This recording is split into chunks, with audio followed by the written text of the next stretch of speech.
जानवर काटने वाला भूतिया कसाई।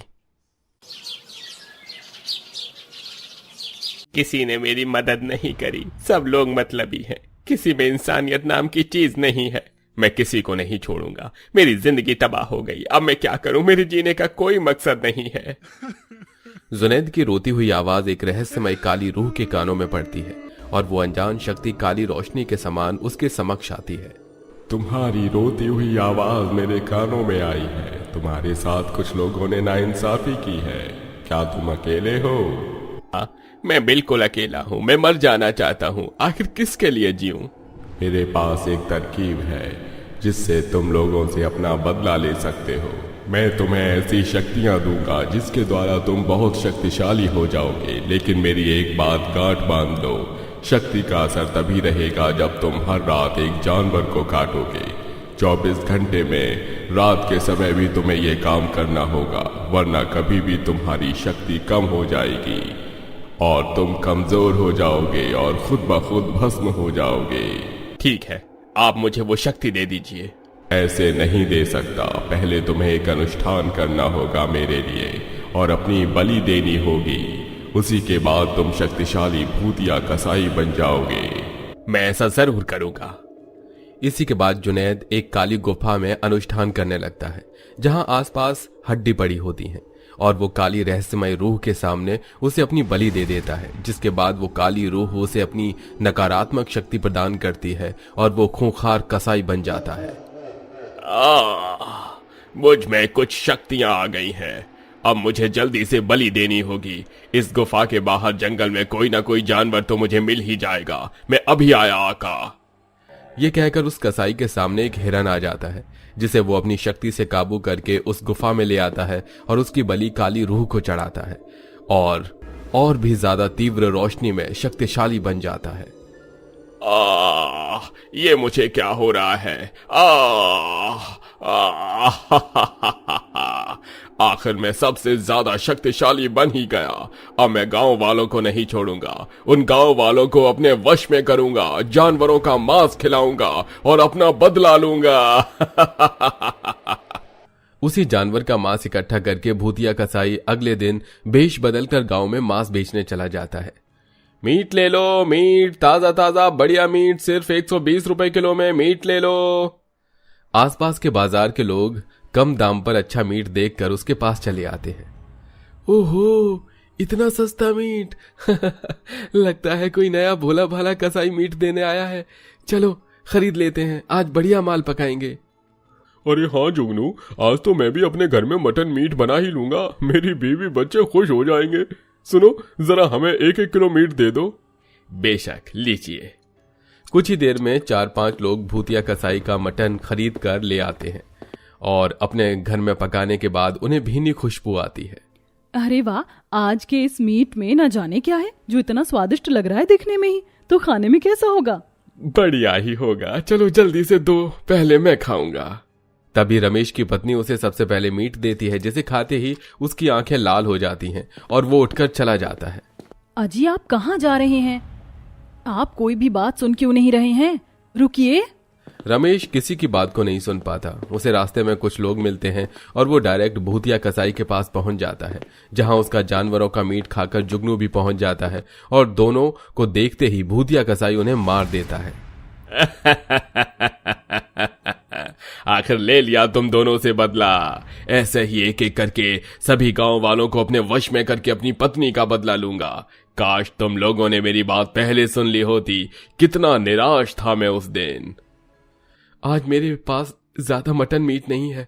अगर पैसे पूरे नहीं हुए तो मैं हबीबा का इलाज कैसे करवाऊंगा? घर पर अकेले बीमार पड़ी है।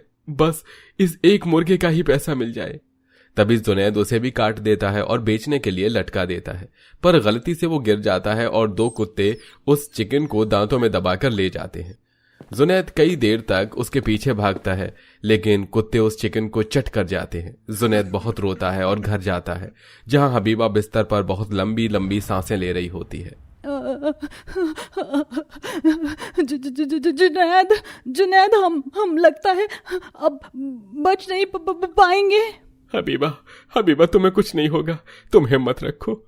हम किसी से अभी मदद लेकर आते हैं, वो हमें जरूर पैसे देंगे। हम तुम्हारे लिए जरूर दवा लाएंगे, तुम बस थोड़ा इंतजार करो। ये बोलते ही जुनैद अपने पड़ोस में गांव वालों से हाथ जोड़कर रोते हुए कुछ पैसे मांगता है। एक एक करके सब उसे भगा देते हैं। आंटी, आंटी आप तो मेरी मदद कीजिएगा प्लीज। हमारी पत्नी इस वक्त जिंदगी और मौत के बीच जूझ रही है, उसे अस्पताल लेकर जाना है। अल्लाह के नाम पर कुछ पैसे दे दीजिए, हम आपको लौटा देंगे। आज हमारी कोई बिक्री नहीं हुई है, कई दिनों से हम पर पैसे नहीं है, लेकिन हम आपको जरूर लौटाएंगे।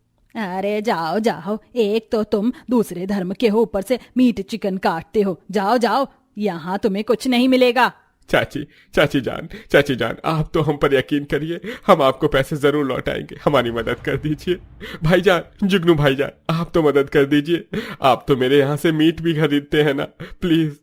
हाँ खरीदते हैं, पर तुम आजकल काम नहीं रहे, ना मीट बेच रहे हो, तो मैं तुम पर कैसे यकीन करूं? जाओ यहाँ से। हाँ जाओ यहाँ से। एक एक करके सब जुनैद को धिक्कार देते हैं और जब तक वो अपनी पत्नी के पास जाता है वो लंबी लंबी सांस लेकर उसके हाथों में अपना दम तोड़ देती है।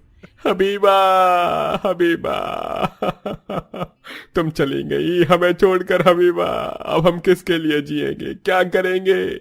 हमारा जीना मुश्किल है अब। अगर ये गांव वाले हमारी मदद कर देते तो आज तुम जिंदा होती। यह कहकर जुनैद अपनी पत्नी को जंगल में ले जाता है और उसकी एक कब्र खोदकर उसे वहां दफन कर देता है और फूल लगा देता है और रोते रोते जंगल में चला जाता है।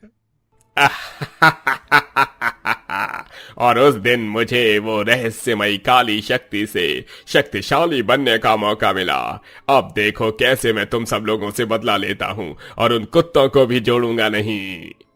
ये कहकर हर रात भूतिया कसाई किसी न किसी जानवर की बलि काली रूह को देता है और उसे काट कर अगले दिन गांव में बेच देता है, जिसे गांव के लोग ले जाकर खाकर भूतिया जानवर काटने वाले कसाई के वश में आ जाते हैं। कसाई उन सभी लोगों को मार देता है।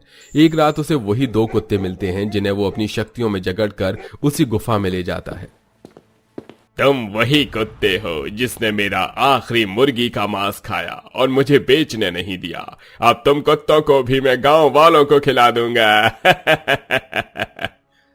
कसाई उसे भी काटकर गांव वालों को खिला देता है, जिससे वो वश में आ जाते हैं। अब गायब लोगों को पता चलने पर आधे गांव में बातें होने लगती हैं। ये भगवान, मैं क्या करूं? ना जाने मेरा बेटा कहाँ चला गया है। कल मीट खाकर उसकी आंखें लाल हो गई थी और वो गायब हो गया। यही सब मेरे पति के साथ भी हुआ था। वो बिल्कुल भी मेरी बात नहीं सुन रहे थे और गायब हो गए। उस दिन से लौटे ही नहीं है। उन्हें तो बहुत दिन हो गए। हाँ, और मेरे रमेश भैया भी गायब हैं। ये सब जरूर उस मीट की वजह से हो रहा है। अच्छा हुआ वो मीट मैंने नहीं खाया। मालूम होता है कोई नया मीट वाला कुछ दिन पहले गांव में आया है, वही ये सब कर रहा होगा। आज मैं उस पर नजर रखूंगा, आप सब घबराओ मत। रामा उस मीट वाले को बाजार में ढूंढता है और शाम हो जाने पर अंधेरे में उसके पीछे पीछे चला जाता है, जहां वो जंगल में चीते और हाथी को अपनी शक्तियों से काबू कर गुफा में ले जाता है और उन्हें मार डालता है। मैं हूँ भूतिया जानवर काटने वाला कसाई। आधे गांव को ये जानवर खिलाकर वश में करके मार चुका हूँ। अब इन हाथी और चीते के मांस को खिलाकर उन्हें भी अपने वश में करके मार दूंगा। बड़ी मुश्किल से आज ये 2 जानवर मिले हैं। मुझे हर 24 घंटे में मुझे अपनी ये खुराक पूरी करनी है, वरना मैं तड़पने लगता हूँ। बिना जानवर की बलि दिए मेरी शक्ति कमजोर हो जाती है। भूतिया कसाई तो ये है जो लोगों को मार रहा है, गायब कर रहा है और हमें अजीब अजीब जानवर का मांस खिला रहा है। इसका मतलब मुझे इसे जानवरों से दूर रखना होगा, तभी इसकी शक्ति कमजोर होगी और ये काबू में आएगा। रामा वहां से जाता है तो झाड़ियों की आवाज भूतिया कसाई सुन लेता है। वो उसे देख लेता है। तभी भागते भागते रामा गांव में आ जाता है और भूतिया कसाई उसका कुछ नहीं बिगाड़ पाता। रामा गांव में उस जानवर काटने वाले भूतिया कसाई के बारे में बता देता है, जिससे लोग सावधान हो जाते हैं। क्या क्या क्या क्या क्या? भूतिया कसाई?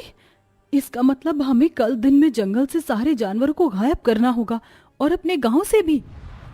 लेकिन ये सब कैसे होगा? छोटे जानवर को तो हम अपने घर में छुपा लेंगे, लेकिन जंगली और हाथी, जिराफ जैसे बड़े जानवर का क्या करें? उसके लिए हम तांत्रिक बाबा से सहायता मांगेंगे। वो अपने मंत्रों से उन जानवरों को सुरक्षित कर लेंगे तो वो भूतिया कसाई उन तक नहीं पहुंच पाएगा। हाँ, ये सही रहेगा। तभी सारे गांव वाले मिलकर एक एक मुर्गा, बतख, बकरी, जंगल के हर एक छोटे से बड़े जानवर को एक बड़े से पिंजरे में कैद कर देते हैं और तांत्रिक उस बड़े से पिंजरे को अपनी शक्तियों से सुरक्षित कर देता है। 24 घंटे पूरे होने को आते हैं। रात के 12 बजे से 3 बज जाते हैं, लेकिन भूतिया कसाई बेहद कमजोर होकर इधर उधर जानवर को ढूंढ रहा था। जानवर कहाँ है? जानवर जानवर कहाँ है? आज कोई दिख क्यों नहीं रहा? मुझे सांप तक नहीं मिल रहा। ये कहाँ चले गए सारे जानवर? मैं बहुत कमजोर पड़ रहा हूँ। ऐसा ही रहा तो भस्म हो जाऊंगा। मुझे गांव में जाना होगा। भूतिया कसाई रात में लोगों से जानवर मांगता है। कमजोरी से वो गिर पड़ता है और सारे गांव वाले मशाल लिए सामने आते हैं। बहुत बढ़िया, कुछ ही देर में तुम तड़प तड़प कर मरने वाले हो भूतिया कसाई। तुम्हें क्या लगा था तुम्हारे बारे में हमें कुछ पता नहीं चलेगा? मैं जानता हूँ ये सब तुम लोगों का किया धरा है। मुझे जानवर दे दो। तुम लोगों की वजह से मेरी पत्नी मर गई। कुछ पैसों की मदद कर देते तो ऐसा नहीं होता। छोड़ूंगा नहीं तुम लोगों को। छोड़ने के लिए तुम बचोगे नहीं, कुछ ही देर में कमजोर होकर मर जाओगे। इससे बेहतर है हम लोग तुम्हारी मुक्ति के लिए तुम्हारा श्राद्ध कर दें, वो भी बिल्कुल तुम्हारे धर्म के मुताबिक। गांव वालों को छोड़ दो। हम जानते हैं हम सब लोगों से गलती हुई है, पर तुमने भी आधे परिवार को खत्म कर दिया है। बात मान जाओ तुम। ठीक है, मैं तुम्हारी बात मानता हूँ। यह सुनकर एक सूफी बाबा कुछ मंत्र पढ़कर उसकी रूह को काली शक्तियों से आजाद कर देते हैं, जिसके बाद वो हमेशा के लिए उस गांव को छोड़कर चला जाता है और गांव वाले बिना खौफ के रहने लगते हैं। भले ही दोस्तों भूतकाल में आपके साथ गलत हुआ हो, इसका मतलब ये नहीं कि आप किसी के वर्तमान को खराब करके अपना भविष्य बना सकते हैं। देखा आपने कैसे जुनैद ने बदले की आग में अपनी बची खुची जिंदगी को भी जहन्नुम बना दिया। आपको ये भूतिया कसाई की कहानी कैसी लगी? आप हमें कमेंट करके जरूर बताइएगा।